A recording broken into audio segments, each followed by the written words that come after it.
Hello, तो कैसे हैं सब लोग? और आपके यहाँ पे गर्मी कैसी है? ऑब्वियसली गर्मी गर्म ही होती है यार, ठंडी तो होती नहीं है। तो आज हम आ गए थे मेस में ब्रेकफास्ट के लिए, तो मैंने ये ले लिया है आलू का कटलेट।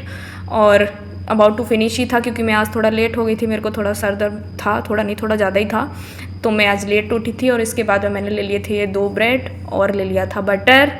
हालांकि मैं मोटी हो रही हूँ लेकिन उसके बावजूद भी मैंने ले लिया है क्योंकि खाने में मैं चुभती नहीं हूँ। और मैंने ले लिया है ये जैम और फिर मैंने लिया था दूध, जो कि मैं कभी स्किप नहीं करती। तो ये रहा आज का मेरा breakfast. Bye bye, tata, thanks for watching.